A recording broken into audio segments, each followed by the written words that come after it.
The Scream Next Door Part 2. Chapter 8, Digital Breadcrumbs. As the hours ticked by, Charlie's apartment became a hive of activity. The young hacker's fingers danced across multiple keyboards, screens flickering with streams of code and data. Dr. Cohen alternated between studying the journal and making cryptic phone calls to old contacts, speaking in hushed tones and coded language. She organized the scattered notes and documents, prepared meals from Charlie's meager pantry, and tended to Dr. Cohen, whose health seemed to improve with each passing hour. It was well past midnight when Charlie let out a triumphant whoop, startling Sarah from her half-doze on an armchair. He exclaimed, waving them over to his main workstation. Dr. Cohen rose from the couch, moving with more ease than he had earlier. "What have you found, Charlie?" The young hacker's eyes gleamed with excitement behind his glasses. "I've been tracking Mrs. Abernathy's digital footprint, credit card transactions, phone records, the works. It wasn't easy.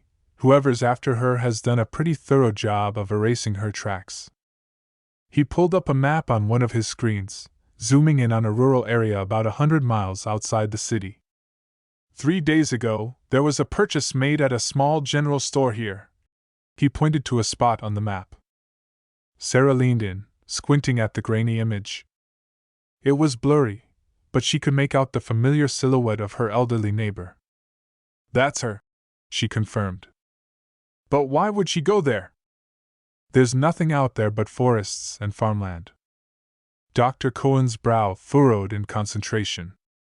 "Wait a minute," he muttered, flipping through the journal.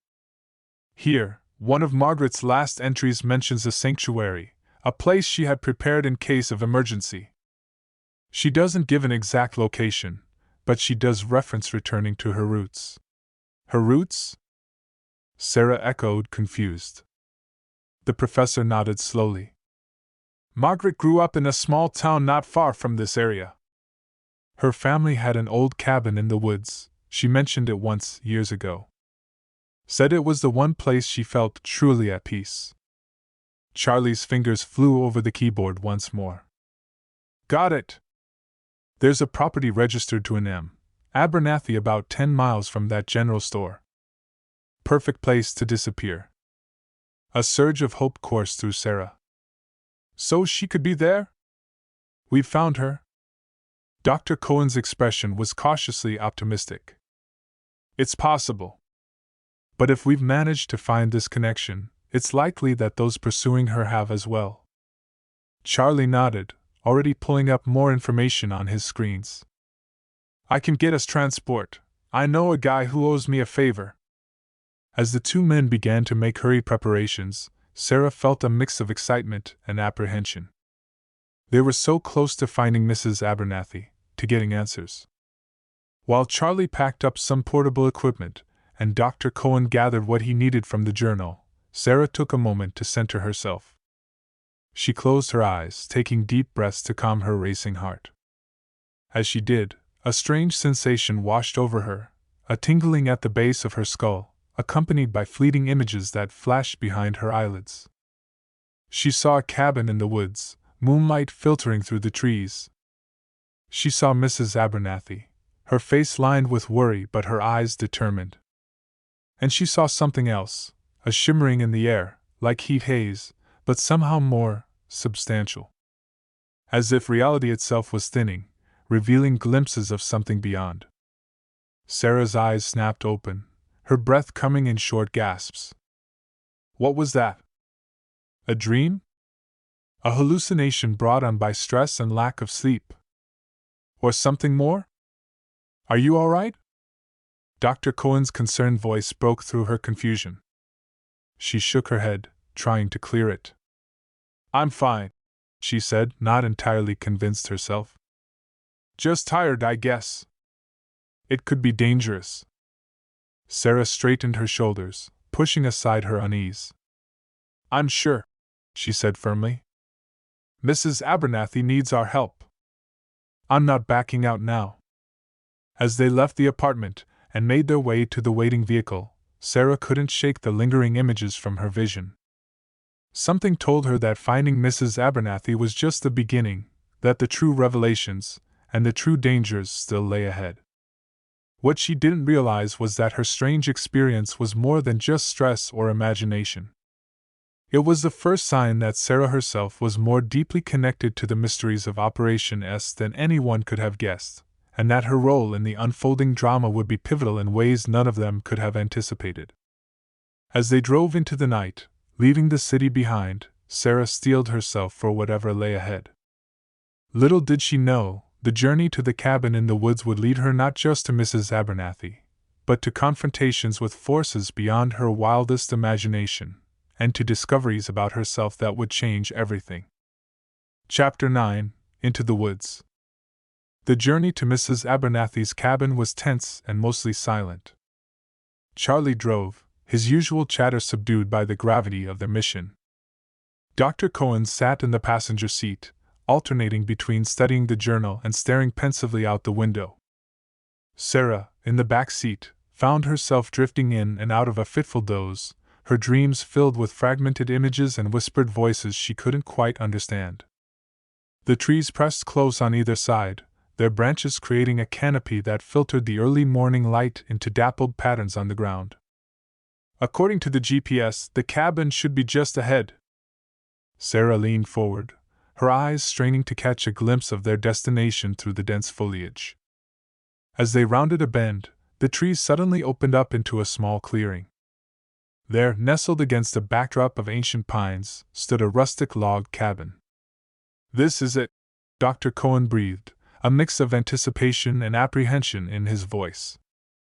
Charlie parked the car at the edge of the clearing, killing the engine.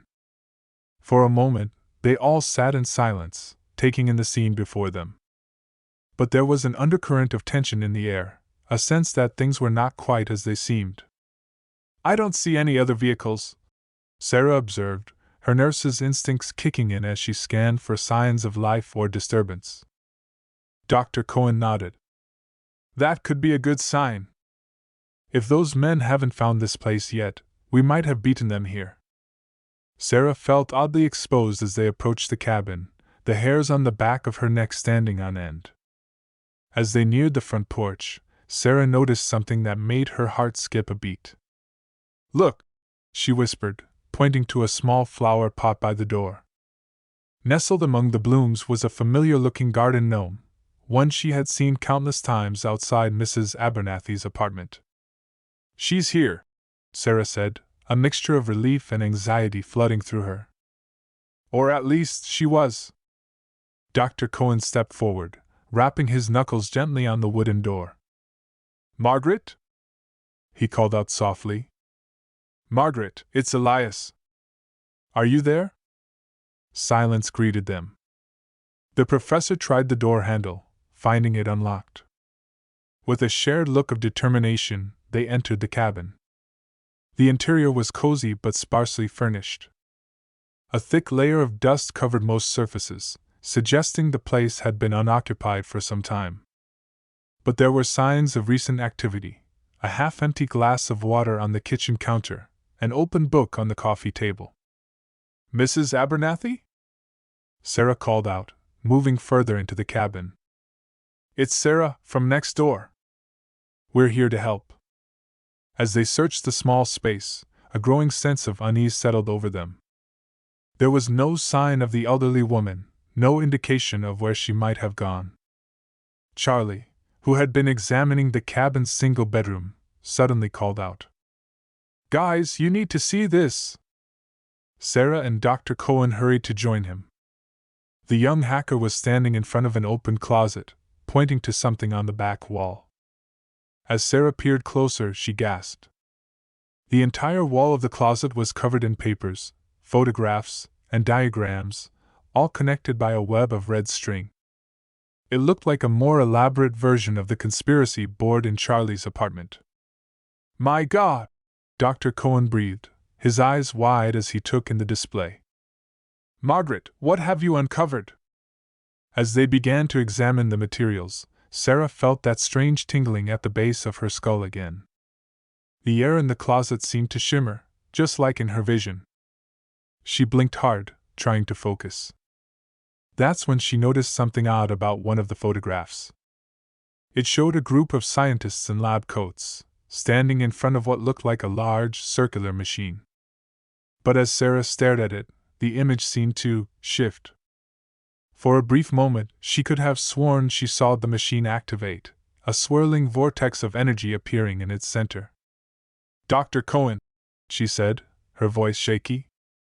The professor leaned in to look at the photo, his face paling. That's impossible," he muttered. "That project was shut down." "What project?" Dr. Cohen took a deep breath. Sarah and Charlie exchanged bewildered looks. "Gateways between dimensions?" Charlie echoed, his voice a mix of skepticism and awe. "You're saying this thing could actually, create portals to other realities?" The professor nodded grimly.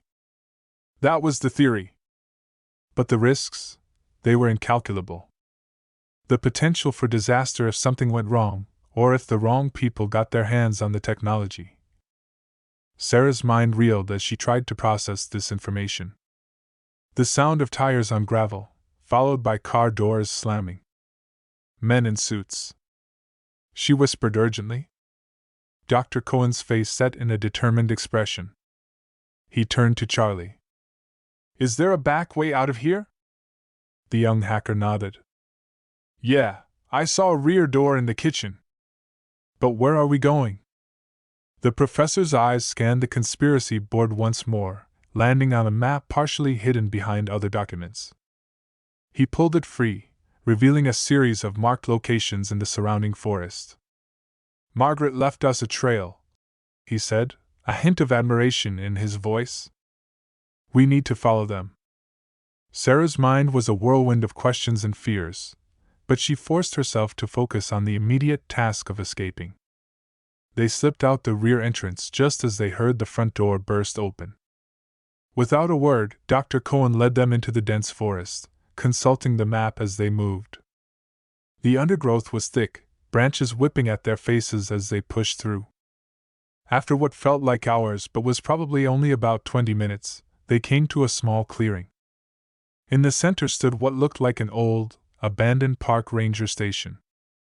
"This is the first marker on the map," Dr. Cohen said, slightly out of breath. "We should be safe here for a moment." As they caught their breath, Sarah couldn't shake the feeling that something was off. The air seemed to shimmer again, like heat haze, but more pronounced this time. She blinked hard, trying to clear her vision. Do you guys see that?" she asked hesitantly, gesturing vaguely at the air around them. Charlie looked at her with concern.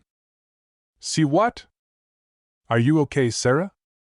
But Dr. Cohen was staring at her intently. "What exactly are you seeing?" he asked, his voice carefully neutral. Sarah struggled to find the words to describe it. "It's like the air is rippling. And sometimes, just for a second, I think I see something else. Another place, maybe? It's hard to explain." The professor's eyes widened. "Sarah," he said slowly, "I think you might be experiencing dimensional bleed-through." "Dimensional what now?" Charlie interjected, looking bewildered. Dr. Cohen took a deep breath. "It's a phenomenon we observed in some of our test subjects. The ability to perceive the barriers between dimensions. But it was incredibly rare, and usually required extensive exposure to the Nexus device." Sarah felt a chill run down her spine. "But I've never been exposed to anything like that. How is this possible?" Before the professor could answer, a voice called out from the trees, causing them all to freeze. "Elias?" They turned to see an elderly woman emerge from the forest. Her clothes were dirty and torn, her silver hair disheveled, but her eyes were sharp and alert. Mrs. Abernathy's gaze swept over the group, lingering on Sarah. A look of recognition, followed by something deeper, almost like awe, passed over her face. "Oh, my dear," she said softly. "I had hoped you would come." As Mrs. Abernathy approached, the shimmering in the air intensified. "What's happening to me?" Sarah whispered, fear and wonder warring in her voice. "You're awakening, my dear. Just as I did, all those years ago." The old woman's eyes held a mixture of sorrow and determination as she looked at each of them in turn. "I'm sorry to have drawn you all into this. But now that you're here, you must understand. The Nexus was never destroyed. It was hidden. The real challenge, the real danger, was yet to come." The forest clearing seemed to pulse with an otherworldly energy as Mrs. Abernathy's words hung in the air. And yet, the shimmering in the air around her, the fleeting visions of impossible landscapes, told her that this was far from a mere flight of fancy. "Mrs. Abernathy," Sarah began, her voice shaky, "what do you mean I'm awakening? How am I connected to all of this?" "It's a rare genetic trait, one that's been passed down through certain bloodlines for generations."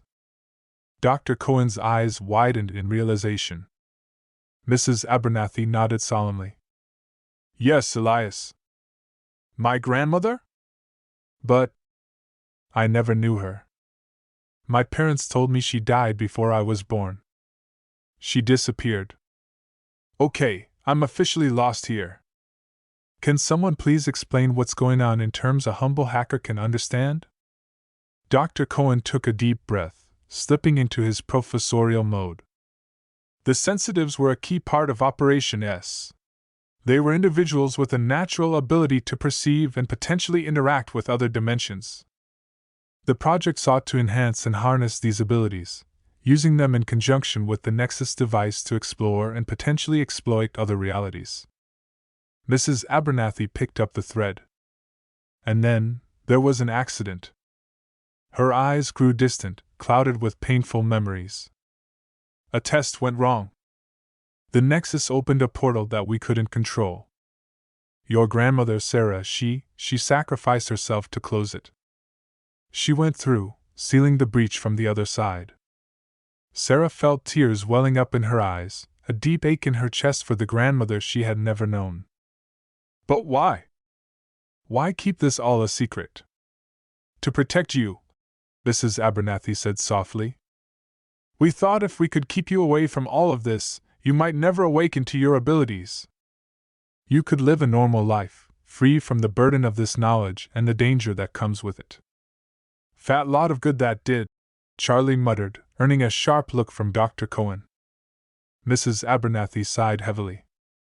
"You're right, of course. I realize now that keeping you in the dark was a mistake. But we're out of time for regrets. The Nexus is active again, and the people who control it now don't understand the risks. They're pushing harder, faster than we ever did, and the barriers between worlds are starting to break down." As if to emphasize her point, the air around them shimmered more intensely. Sarah gasped as she saw, superimposed over the forest clearing, flashes of other places. A bustling alien cityscape, a desolate wasteland, a world of crystalline structures that defied physics. "What can we do?" Sarah asked, forcing herself to focus despite the dizzying visions. "How do we stop this?" Mrs. Abernathy's expression hardened with determination. "We need to get to the Nexus. With your awakening abilities and my experience, we might be able to shut it down for good. But it won't be easy. The facility is heavily guarded, and the people running it won't give up without a fight." Dr. Cohen nodded grimly. "And we'll have to move fast. Those men who were at the cabin are probably already on our trail." Charlie, who had been fiddling with one of his devices, looked up with a mix of excitement and fear. Guys? I hate to be the bearer of bad news, but we've got incoming. I'm picking up multiple vehicles heading this way, fast." The group shared a look of collective determination. They were out of time for questions, out of time for doubt. Whatever uncertainty Sarah still had about her newfound identity and abilities, she knew one thing for certain: they had to act now, or everything, not just their world, but countless others, would be at risk. "Lead the way, Mrs. Abernathy," Sarah said, her voice steadier than she felt. "Whatever it takes, we'll stop this." As they prepared to move out, following Mrs. Abernathy deeper into the forest towards what she promised was another safe house, Sarah couldn't help but feel a mix of terror and exhilaration. In the span of a few days, her life had transformed from that of an ordinary nurse to a key player in a multidimensional crisis. The path ahead was fraught with danger and uncertainty. But as Sarah caught glimpses of other worlds shimmering at the edges of her perception, she felt a growing sense of purpose. Her grandmother had sacrificed everything to protect the boundaries between worlds. Now, it was Sarah's turn to take up that mantle. Little did she know, the greatest challenges, and the most mind-bending revelations, were yet to come. The scream that had started it all now seemed a distant memory, replaced by the weight of cosmic responsibility and the whispers of countless other worlds hanging in the balance. The forest seemed to close in around them as they moved swiftly through the underbrush, following Mrs. Abernathy's lead. The sounds of pursuit faded behind them, but the tension in the air remained palpable. Sarah's senses were on high alert, not just for signs of their pursuers, but for the increasingly frequent flashes of other realities that shimmered at the edges of her vision. "Sarah!" Dr. Cohen's voice cut through the vision, anchoring her back to reality. She blinked, the alien landscape fading away to reveal the concerned faces of her companions. "The barriers are weakening.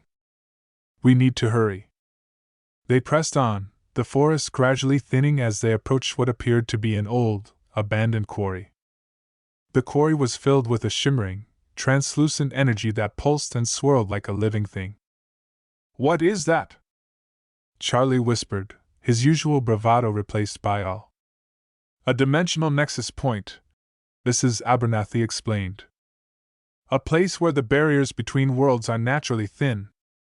It's why we chose this area for our research all those years ago." As they carefully made their way down into the quarry, Sarah's perceptions began to fracture. "Remember, you are the anchor." Sarah took a deep breath, concentrating on the feel of the ground beneath her feet, the smell of the forest around them. Slowly, the other realities faded to a more manageable shimmer at the edges of her vision. As they reached the bottom of the quarry, Mrs. Abernathy led them to what looked like an old mining entrance, half hidden by overgrown vegetation. "The safe house is through here," she said, pushing aside the foliage to reveal a heavy metal door. Just as they were about to enter, a shout from above made them all freeze. "Stop right there!" They turned to see a group of men in black tactical gear making their way down the quarry walls, weapons trained on them. At their head was a familiar face, the smooth-voiced man from the coffee shop. "Well, well," he said, his tone coldly amused. "Dr. Abernathy, Dr. Cohen. How kind of you to lead us straight to the nexus point. And you've brought us the girl, too. How thoughtful." Sarah felt a surge of protective anger.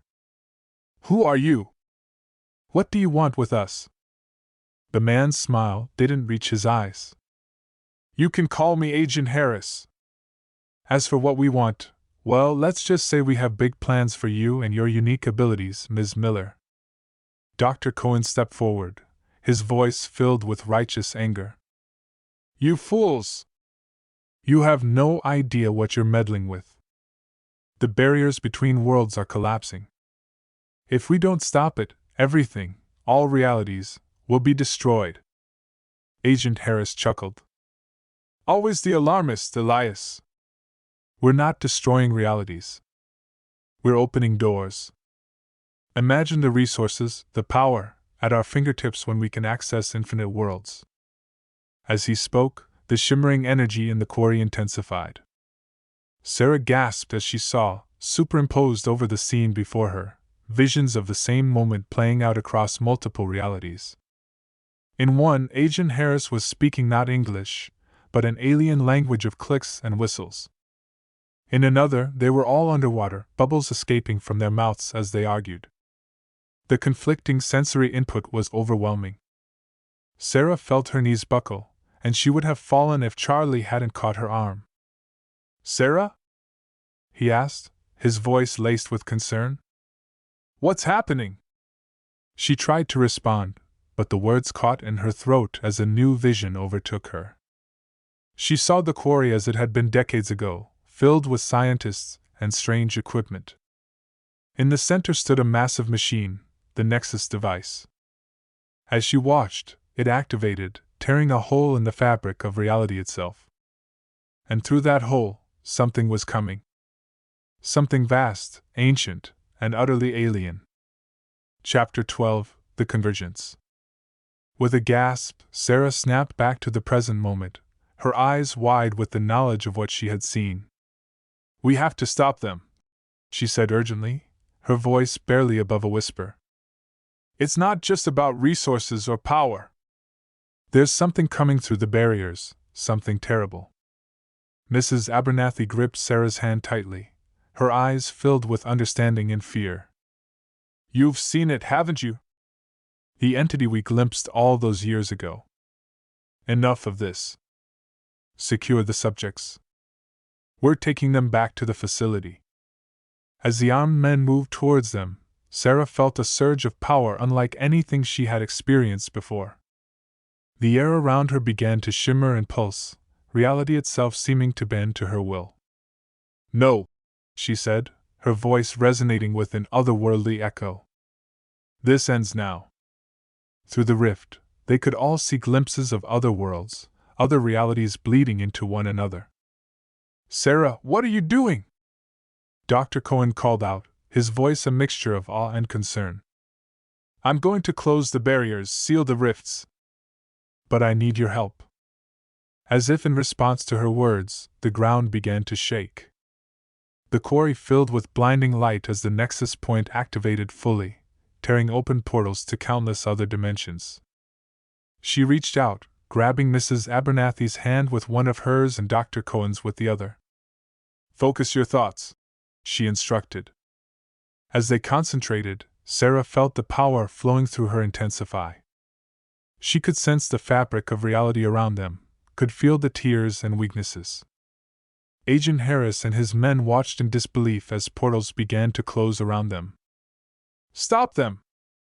I don't know if this will help," he said, "but I'm with you." She could see now not just this reality, but all realities, an infinite web of possibilities and paths. And at the center of it all, she saw the entity she had glimpsed in her vision, a being of such cosmic scale and alienness that her mind could barely comprehend it. With a final push of will, Sarah sealed the last of the rifts, closing off the pathways that the entity was using to try and enter their world. The light in the quarry began to fade, the shaking of the earth subsiding. As the dust settled, Sarah lowered her hands, swaying slightly from the exertion. Around them, Agent Harris and his men lay unconscious, overwhelmed by the energies that had been released. Is it over?" Charlie asked, looking around in wonder. "You did it, Sarah. You've sealed the barriers. Your grandmother would be proud," he said softly. "You've saved not just our world, but countless others." Sarah looked around at her companions, a small smile on her face despite her exhaustion. "We did it together," she said. "All of us." As they made their way out of the quarry, Sarah knew that her life would never be the same. The world was bigger, stranger, and more wondrous than she had ever imagined. And while the immediate crisis had been averted, she understood that her journey was far from over. There would be questions to answer, authorities to deal with, and the remnants of the shadowy organization behind the Nexus project to dismantle. But for now, as they emerged from the quarry into the soft light of dawn, Sarah felt a sense of peace. The scream that had started it all now seemed like a distant memory, the beginning of a path that had led her to discover her true self and her place in the vast tapestry of the multiverse. Whatever challenges lay ahead, Sarah knew she would face them with courage, compassion, and the support of her newfound family. As they walked towards the rising sun, the air shimmered one last time, offering Sarah a fleeting glimpse of other worlds, not as places of fear or danger, but as reminders of the infinite possibilities that existed in the universe. And in that moment she knew that while one chapter of her story had ended, a new and even more extraordinary one was just beginning. The end. Subscribe for more.